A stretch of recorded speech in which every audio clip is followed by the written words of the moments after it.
बिस्मिल्लाहिर्रहमानिर्रहीम। अस्सलाम वालेकुम। Welcome to Harvard academy. आज हम एक आप लोगों की टेस्ट या क्विज़ आप जो भी कहें कंडक्ट करने जा रहे हैं, लेकिन इसके बारे में आपको बताते चलें जो हमारे इसमें स्टूडेंट्स भी पार्टिसिपेट करेंगे इस मॉक टेस्ट में। ये ओपन एक्सेस है और जो हमारी क्लास है उसके लिए ये लेवल 1 यानी कि थोड़ा इजी लेवल है। उसके बाद लेवल 2 का टेस्ट, उसके बाद लेवल 3 का टेस्ट। इसी टॉपिक में से प्रोडक्टिविटी एंड कैपेसिटी मैनेजमेंट के रेलेवेंट हमने एक बड़े टॉपिक को उसमें से जो इम्पॉर्टेंट क्वेश्चंस हो सकते हैं या पॉसिबली आपकी क्विज़ हम कंडक्ट कर रहे हैं। और इसी तरह से हर आपका जो पार्ट है सिलेबस का उसका यही मॉडल हम अप्लाई करेंगे मॉक टेस्ट के लिए। अच्छा, ये मॉक टेस्ट जो हम कंडक्ट कर रहे हैं ये 20 मार्क्स का है और जो हमारी क्लास में 3 टेस्ट हमने ऐड ऑलरेडी कर दिए हैं वो 10 MCQs ईच है। और ये test AD and assistant director and executive officer operations cadre के लिए है और इसकी आपको की डिस्क्रिप्शन में मिल जाएगी। हमारा ये थर्ड फेज़ है, यानी पहले नंबर पे हमने लेक्चर्स को गो थ्रू किया लेक्चर्स को। सेकंड फेज़ में हमने जो हर टॉपिक के रेलिवेंट प्रैक्टिस MCQs अवेलेबल किए जिनको आपने गो थ्रू कर लिया होगा। और थर्ड नंबर पे हम आप लोगों की ये एक मॉक टेस्ट या टेस्ट कंडक्ट करने जा रहे हैं जिससे आपको एक टॉपिक के ऊपर पूरी ग्रिप हो जाती है after covering 3 phases of this course.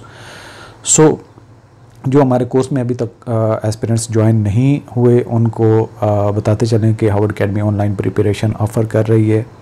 AD operation और एग्जीक्यूटिव ऑफिसर, इसके अलावा बाकी भी कोर्सेज़ हैं।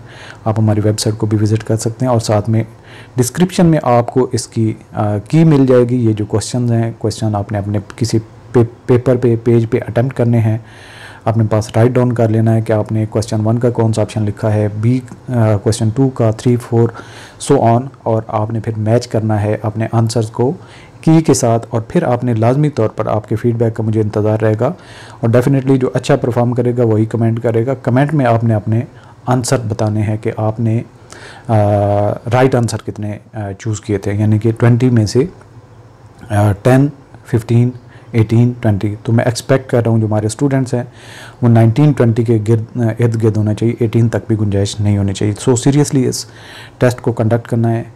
जहाँ पे आप लगें कि एग्जॉस्ट हैं या डिस्टर्ब हो रहे हैं क्वेश्चन को दोबारा वहीं पे वीडियो को स्टॉप कर लें, लेकिन वंस ऑनेस्टली अपने टेस्ट को अटेम्प्ट करके आपने कमेंट करना है। चलें जी, टेस्ट स्टार्ट करते हैं। क्वेश्चन नंबर 1 है, which of the following best defines productivity? The ratio of output to input, the amount of work completed in a given time, the total production output in a year, the efficiency of workforce utilization। आपने अपना यहाँ पे answer जो भी है question number 1 के आगे ABCD जो भी आप फाइनल करते हैं उसको आपने लिख लेना है और नेक्स्ट क्वेश्चन पे तब जाना है। क्वेश्चन नंबर 2 है, what is the primary formula used to measure productivity in an industrial settings? Total cost divided by total output divided by total input, total revenue divided by total expenses, total input divided by total hours work. Your answer. And question number 3, in the context of productivity measurement, which of the following is considered an input? Number of units produced, hours of labor, sales revenue, finished goods inventory. Your answer. Question number 4,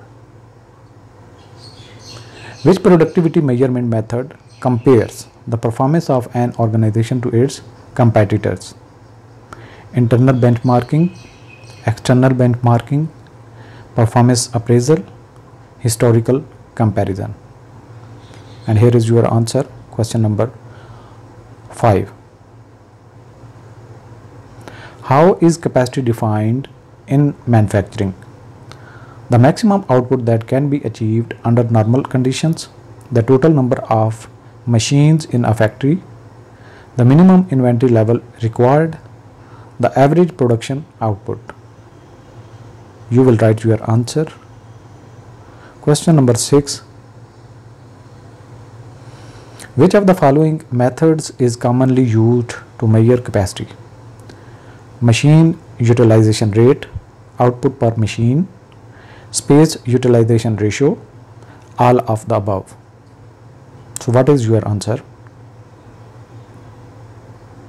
Question number 7.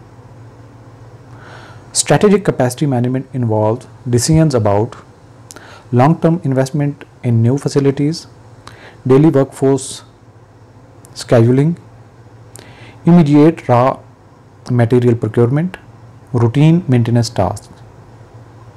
So here you will write your answer. Question number 8.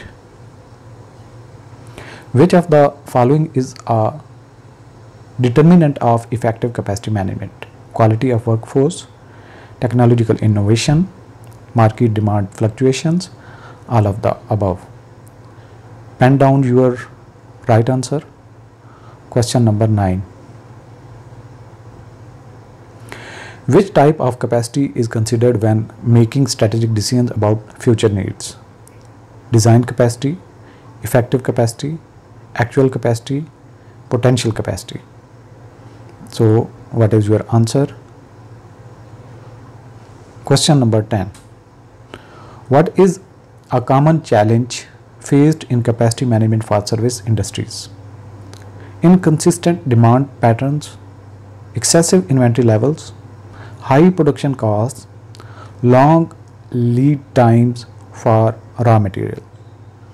Lock your answer. Question number 11. Which tool is commonly used to manage capacity in the service sector? Gantt chart, capacity planning software, demand forecasting methods, all of the above. So your answer is here. Question number 12.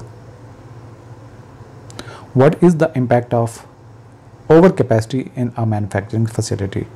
Increased profitability, higher operational cost, improved employee morale, reduced lead time. आपका answer यहाँ पे लिखना है आपने. Question number 13. In capacity management, which of the following refers to the ability to adjust production levels in response to demand changes? Flexibility, scalability, reliability, consistency. आपका answer. Question number 14. What is the primary goal of productivity improvement initiatives? Reducing labor costs, increasing output with the same level of our inputs, expanding market share, enhancing product quality. Your answer is here. Question number 15. Which capacity planning strategy focuses on maintaining excess capacity to handle sudden increase in demand? Lags strategy, lead strategy, match strategy, adjust strategy. So आपका answer. Question number 16. What is the main disadvantage of underutilizing capacity in a service industry? Increased service quality, higher operational efficiency, lower profitability due to fixed cost, improved employee satisfaction. So आपका answer यहाँ पे आपने लिखना है, mention कर ले. Question number 17. Which of the following factors directly influences the effective capacity of a production system? Workforce skill level, product design complexity, maintenance schedules, all of the above. आपका answer यहाँ पे होगा. Question number 18. In capacity management, what is the significance of the bottleneck concept? It determines the maximum throughput rate. It identifies the most productive machine. It indicates the highest cost process. It signifies the largest inventory. अब अपना answer लिख लें before going to next question. Question number 19. Which of the following is a primary challenge in managing productivity in knowledge-based work environment? Measuring output quantitatively, balancing supply and demand, maintaining equipment, controlling inventory levels. Last your answer here. And question number 20. How does technology influence capacity management in modern organizations? By increasing manual labor requirements, by reducing the need for strategic planning, by enhancing process efficiency and flexibility, by limiting production output. आपका answer यहाँ पे होगा और आप description में जाके अपने questions जो आपने अटेम्प्ट किए हैं, जो आपने ऑप्शन चूज़ किया था, उनको मैच करें और फिर आप 20 में से कितने मार्क्स आपने स्कोर किए हैं कमेंट करें। और याद रखिए कि हार्वर्ड अकेडमी आपके कम्प्रीहेंसिव ऑनलाइन कोर्सेज ऑफ़र कर रही है, जिनको आप हमारी वेबसाइट www.harvardacademy.com इस पे जाएं और स्क्रॉल डाउन करें मेन पेज को, नेशनल जॉब पोर्टल का आपको सेक्शन नज़र आएगा, वहाँ पे आपको कोर्सेज अवेलेबल नज़र आएंगे, आप उनमें एनरोल हो सकते हैं और अपने घर बैठे आराम से अच्छे तरीके से तैयारी कर सकते हैं। दुआ में याद रखिए। अल्लाह हाफ़िज़।